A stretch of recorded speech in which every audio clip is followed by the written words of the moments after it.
Halo, assalamualaikum teman-teman. Kali ini kita akan sedikit membahas ya terkait tentang berita-berita yang sempat viral akhir-akhir ini, di mana efek dari ekonomi mungkin ya, tapi Nggak banyak cuma aspek, ekonomi sih. banyak aspek ya, Banyak yaitu aspek. tentang maraknya perceraian.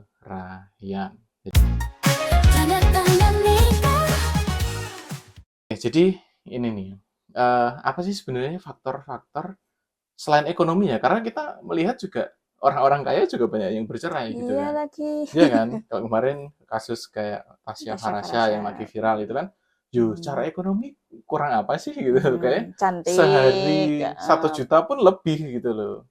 Dan cantik cantik pula gitu kan. Ya Berduit ya kan. berduit, Badannya bagus. tapi kok tetap aja cerai. Tapi banyak orang yang menganggap kalau ada uang semuanya beres. Itu gimana menurutmu? Kalau dari sudut pandangmu nih?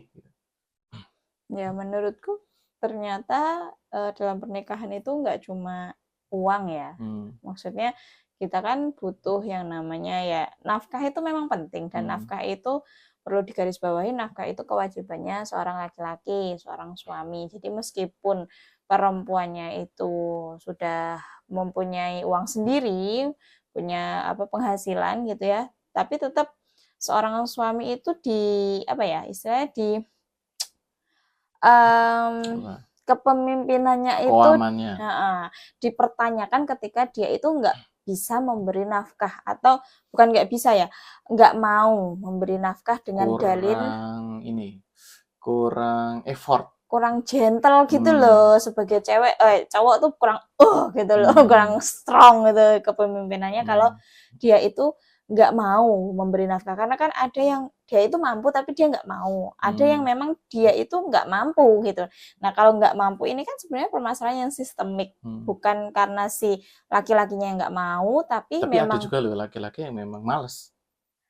itu kan nggak mau berarti. Ya, Maksudnya kalau nggak mampu itu kan dia udah berusaha, sudah effort, tapi tetap nggak tetap bisa. aja mungkin belum Dapatnya sesuai dengan ekspektasi sang istri gitu ya. betul. Jadi dan itu permasalahan yang lain menurutku karena sistem yang digunakan saat ini itu kan kapitalis, di mana akhirnya bulat aja di situ, dan itu bukan cuma salah si laki-lakinya yang nggak mau kerja, tapi ya memang kita dibentuk kayak gini gitu loh, kayak gitu Jadi memang menurutku. kalau misalnya di sistem ekonomi kapitalis ini tuh ekonomi berjalan itu kalau kita bisa berhutang gitu ya. Maksudnya membangun sebuah usaha itu ya Utang. utang gitu. Mau memulai sesuatu tuh ya harus Utang. berhutang gitu. Karena memang ekonominya mengatur kita untuk seperti itu gitu. Iya. Lanjut tadi kan pembahasan tentang perceraian itu bukan ditentukan karena faktor ekonomi ya.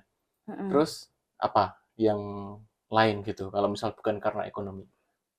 Kalau menurut data ya, itu tahun nanti bisa dicek sih, tapi Dan nanti bisa divalidasi di search sendiri ya. Ini seingatnya. itu kan waktu aku nulis dari bikin kelas kemarin itu kan 2021 berarti ya. Aku ngambil data itu berarti sekitar tahun 2020 berarti. Itu paling tinggi itu sebenarnya bukan karena faktor ekonomi. Perceraian itu paling tinggi itu karena konflik yang tidak terselesaikan. Jadi otomatis apa namanya yang menyebabkan timbulnya perceraian itu sebenarnya bukan karena ekonomi, tapi lebih ke masalah kecil yang itu nggak diselesaikan, tapi akhirnya dibawa lama-lama seiring berjalannya waktu bernikah dalam rumah tangga itu dia makin gede gitu loh konfliknya. Dan ketika konflik itu makin gede kan kayak bom waktu gitu loh, Jadi yang harusnya itu masalah kecil bisa clear sekarang, tapi dibawa terus akhirnya ada satu titik itu tuh dier. Jadi kayak bola salju ya.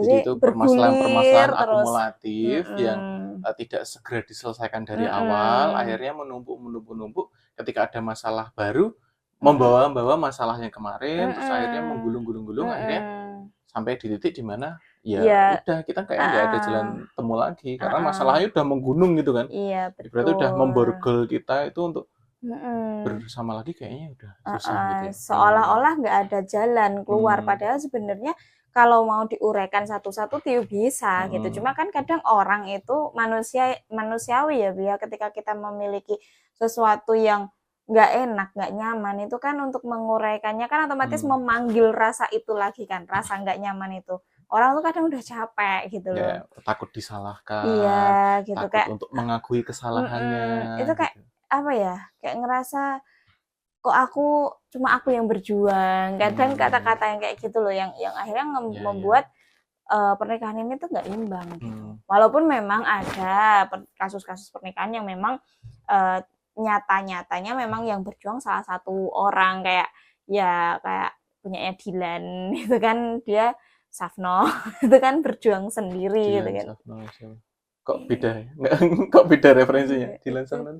Dilan Safno, Dilan. Oh iya, ya itu. kan itu ibu-ibu ya. Bapak kan tahunnya otomotif. Iya, makanya kan maksudnya memang ada gitu loh, memang ada rumah tangga yang memang berjuang sendiri gitu, dan memang itu nggak baik ya, karena kan dalam rumah tangga sebenarnya kita tuh kan saling ya, kayak di dalam Quran itu juga Allah tuh sudah nyebutin kalau laki-laki itu pakaiannya perempuan, perempuan itu pakaiannya laki-laki gitu loh. Jadi saling menutupi, saling melengkapi, saling apa ya, saling terbuka, saling juga apa namanya, memperbaiki kalau misalnya memang pasangannya keliru gitu ya.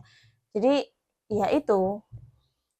Kalau menurutku kadang faktor perceraian itu biasanya juga dari faktor komunikasi yang kurang bagus antara suami istri gitu, karena kan meninggalkan masalah-masalah itu kan berarti kan awal mulanya karena memang mereka itu tidak berkomunikasi secara baik gitu. Betul, ya jadi kan? komunikasinya tidak clear gitu loh. Jadi menurutku ya kadang ada masalah, sebagai laki-laki dia itu kayak wis capek lah wis dengan kehidupan dia di luar sana mencari nafkah dengan masalah di kantor ataupun di jalan, nambah di rumah dapat masalah dari istri, terus kemudian capek, akhirnya tidak terbangun komunikasi yang baik dengan istri gitu. Makanya kadang kenapa kok istri itu ketika di rumah suami pulang itu harus memberikan senyuman, memberikan sambutan yang romantis, itu kan salah satunya untuk bisa membuat kelelahan suami yang di luar itu tadi itu bisa runtuh, terus akhirnya bisa menjalin komunikasi dengan istri dengan lebih baik gitu. Tapi sebenarnya kalau apa namanya tadi nyebutin apa? Disambut dengan romantis itu enggak yang lebih berlebihan ya. Sebenarnya sekedar kayak suami pulang kerja, anaknya udah mandi, terus rumahnya udah rapi, bersih. Itu termasuk yang romantis kan? Atau sekedar diambilin air putih. Air putih, dibikin kopi atau air putih lah, nggak ada. Disiapin, diambil tasnya gitu kan. Disuruh duduk, bikin pisang goreng. Enak tuh. Cara-cara seperti itu laki-laki biasanya bisa luluh gitu, nggak harus yang langsung pakai pakaian seksi gitu. Enggak sih kan ada tuh konten di Instagram suami pulang terus cuma pakai anduk gitu, terus akhirnya ya nggak gitu juga, laki-laki ya nggak agresif itu juga sih. Maksudnya ya caranya memang harus dengan seperti itu, nanti laki-laki udah relax, masalah-masalah udah hilang yang di luar, terus nanti di rumah komunikasinya bisa terjalin dengan bagus. Nah, agar istri itu bisa seperti itu, suami juga harus effort dong. Oh iya, jadi betul. Karena kan kita saling tadi itu kan. Jadi kita juga sebagai suami juga kalau bisa membantu urusannya istri gitu, biar istri itu di rumah nggak merasa sendirian, nggak merasa capek mendidik anak, nggak merasa capek membersihkan rumah, mengurus rumah sendirian. Tapi kan kita itu sebagai suami istri kan ikatannya sahabat ya. Jadi ya bagaimana kita itu cara membangun rumah ini, membersihkan rumah ini bersama-sama, termasuk dalam mendidik anak gitu kan. Istri udah capek seharian sama anak gitu kan, dan anak pun butuh sosok seorang bapak untuk menemani anak-anaknya gitu. Jadi ketika bapak itu pulang kerja, ya bisa mungkin memberikan waktu untuk anak-anaknya, untuk sekedar istri itu bisa istirahat sejenak, terus kita bisa fokus sama anak-anak, terus kita membangun hubungan komunikasi yang baik dengan anak, ya itu juga bagus juga gitu kan. Jadi memang banyak faktor gitu. Salah satunya ya karena komunikasi yang kurang baik gitu. Terus mungkin apalagi yang dari teman-teman nih, kalau misalnya yang masih jomblo atau masih dalam proses membangun pernikahan awal-awal kan biasanya butuh ilmu nih, adaptasi. butuh pengalaman gitu. Hmm. Kebetulan kan kita juga sharing atas dasar pengalaman gitu. Bukan berarti kita nggak pernah berkonflik ya. Ya, konflik itu sering menjadi bumbu-bumbu rumah tangga dalam apa namanya? Dalam rumah tangga kita. Cuman memang Bukan konflik sih, lebih ke beda pendapat ya aja sih. akhirnya kan berkonflik kan. Kecil. Iya, kalau Ya, konflik tuh kayak konflik itu kayak masalah yang nggak kelar, terus akhirnya dibawa-bawa, terus akhirnya agak gede gitu loh, Pi. ya intinya Kalau tergantung mereka memahami bahwasannya iya sih. konflik seperti apa lah. Berarti pasti ada pertengkaran kecil gitu. Atau Hmm. pertengkaran-pertengkaran yang lain yang tidak nyaman juga. Tapi mulai dari situ kan kita dari awal nikah, komitmen kita ketika ada masalah itu kan diselesaikan secara syariat gitu kan. Bagaimana Ya, syariat itu memandang urgensinya. Ini konflik kita itu seurgensi apa sih kalau misalnya kita tidak melanggar syariat? Yo, masih kita bisa bicarakan kecuali kalau misalnya memang udah melanggar syariat lah nanti bisa kita obrolkan lebih serius gitu kan. Kan aku masih inget tuh Pak Ta'aruf dulu. Terus apa lagi? terus apa lagi ya? Tadi kan ekonomi kan nggak tentu juga karena ekonomi. Tapi Ya, kadang meskipun memang iya, dia tuh peringkat kedua loh. ekonomi ini, Jadi ya pertama ekonomi. itu, ya itu tadi pertama itu kan karena konflik yang belum terselesaikan kayak gitu, dan itu dipengaruhi oleh komunikasi yang Komunikasi. nggak bagus. Jadi nomor satunya apa? Iya, nomor satunya itu tulisannya Komunikasi. tuh bukan, tulisannya tuh konflik yang belum terselesaikan. Mm-mm. Tapi ini kan dipengaruhi oleh komunikasi yang nggak clear gitu Terus loh.